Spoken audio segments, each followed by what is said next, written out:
Hello and welcome to the Calmcast, a time to feel calm and think clearly. I'm Claire Downham, the Queen of Calm, a transformational life coach. I was a burnt out head teacher who finally made the journey to calm after years of trying, and I want to prevent you from having to do the same. The Calmcast is a series of short explorations, gently guiding you back to your natural state, which is calm and clarity. Just listen like you would listen to music, with an open mind and curiosity. There's nothing else to do.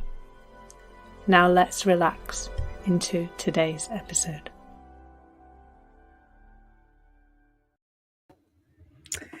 So today, an exploration of perfectionism, and this is a subject close to my heart, unfortunately.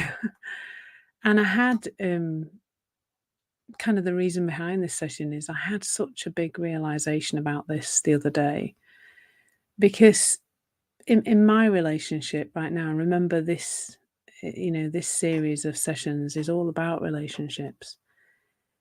I have found myself often in a place of criticism, me being very critical, and I kind of focused on that being about criticism, and I guess it's about that too. But what I realized the other day was that it's about perfectionism, and maybe all criticism is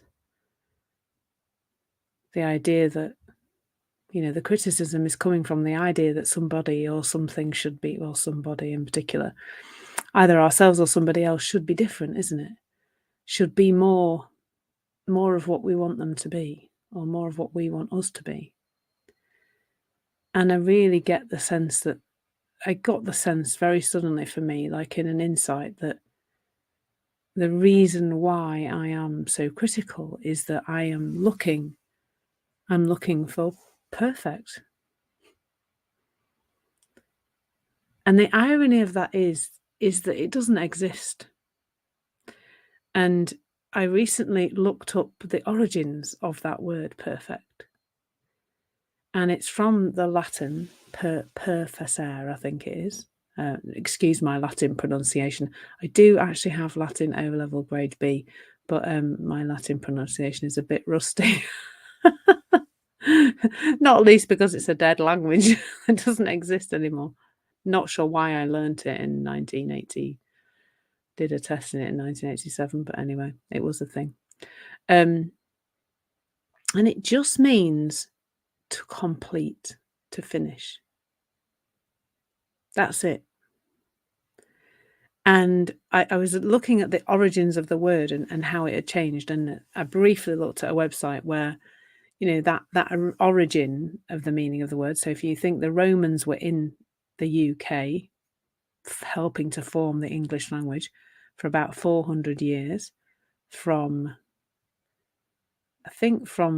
400 BC to maybe from 0 to 400 AD. And then I found that there was a bit more about this this idea of something not having any flaws. That came in about 1300. So somewhere between those two, somewhere between the Romans and the medieval times in 1300, some transference happened, some change happened in the meaning of that word. And isn't that interesting? Because we are basing our judgment, our criticism, our sense of us not being good enough, of somebody else not being good enough, on a word that is in fact, well, it's a word, and all words, all language is an illusion. And so we're basing all of that on inherited psychology, transferred down from generation to generation. And so even when we talk about something called perfectionism, it's all an illusion. And so when you consider this title from perfectionism to authenticity, and of course for all of us, the being authentic in our relationships, being connected to who we really are is what we're looking for, isn't it? And so maybe the route for that to happen is to realize that perfect doesn't exist. It's psychology.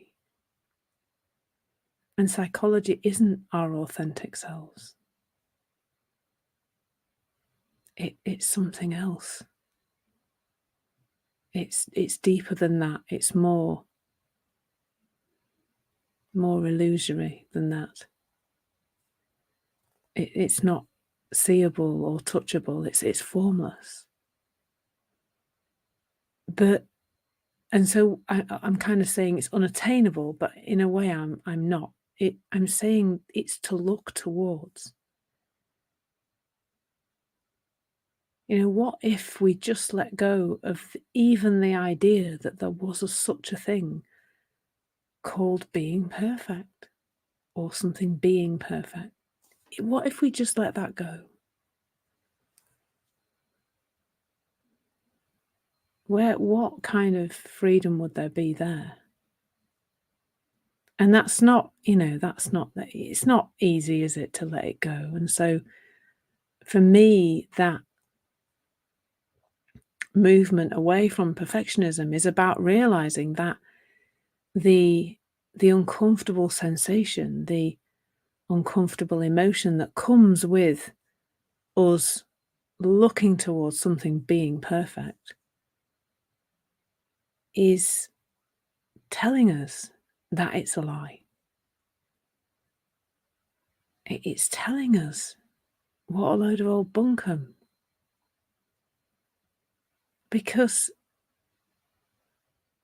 good feelings, and when I say good feelings, I've just had a lovely conversation with someone where I was really pointing to the idea that our psychology is very good at creating good feelings and unpleasant ones, but there's an energy in those feelings that are psychologically created. So I can sit here and think thoughts about happy things and, or think excited thoughts and really kind of wind myself up into a really happy state. And I often say, you hear about people who've fallen in love, I'm going to say in inverted commas, on holiday and then like got married in 2 weeks or something on holiday, or had a crazy, very short romance and then got married or got engaged or moved in together. And how often those relationships don't last. I would have said, if the divorce rate's 1 in 3, the divorce rate for people who have, jumped in very soon is probably much higher than that.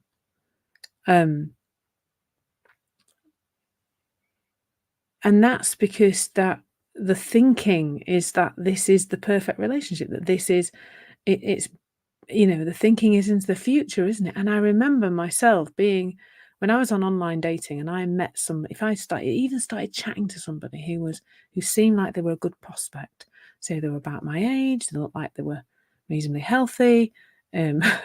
Sounds like I'm looking at a dog, doesn't it? But they seem to be interested in physical activity like I am, and active, and the kind of personal circumstances look like as soon as I started chatting with them and they seemed quite nice to chat, and before I'd even met them, I'd be off into the future. Oh, they've got children a similar age to mine, so let's hope they all get on together, or they've got little children, so let's hope, my children will be able to babysit for their children, we'll be able to go out, and it just immediately into a story, an overexcited story about that. And so, but the feeling I'm pointing to, this formless essence of who we are, this formless sense of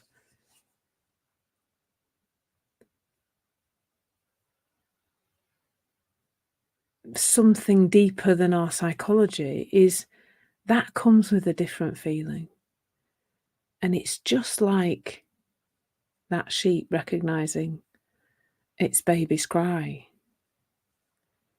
in the field, the sheep recognises the lamb recognises the sheep, and all the sheep look the same to me, but they know each other. And there's something about looking towards a recognition of that authentic truth. And in that space, in the space of authenticity, in the space of connection with that, that's where the connection with other people happens. Because really, we're then in that space that is moving away from separation, because perfectionism is just separation, isn't it? It's just, there's a me and a you, and you need to be different for me to have an okay relationship with you. And if you don't stop doing that and be more perfect, then we're through and we're not connected. And for me, that manifesting as criticism, none of that's psychology, isn't it? And as we're saying, psychology that's rooted in some past nonsense from literally from hundreds of years ago, where a word changed its meaning from just something being finished to something being free from faults and free from flaws and therefore perfect. So it's wherever, like it's always this conversation about noticing when it's psychology and when it's not.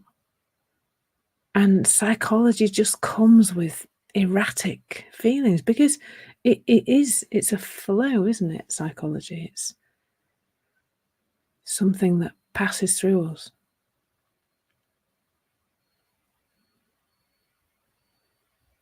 And it's just a direction to look in. It's a direction to look in with awareness. It's a noticing. It's not about beating ourselves up. It's not about going, oh no, I think my fiancé is supposed to be perfect and that's me out of order and why am I being like that? It's not that. It's just, okay, I'm in that thinking he needs to be perfect thing. What do I notice about that, and what do I need in that moment? How do I look after myself? How do I step back from that? It's just that simple. So, yeah. And then there's movement towards this authentic space and this connection with other human beings, because we're not connected by our psychology. That's what separates us. We're connected by this authenticity. So thank you so much for being here. I'd love you to join me on one of my live sessions on Insight Timer. They're running. I'm nearly getting into a routine of them being the same kind of time each week. So at some point I'll start sharing that on these freebie sessions too. So you can come and join me hopefully on one of them.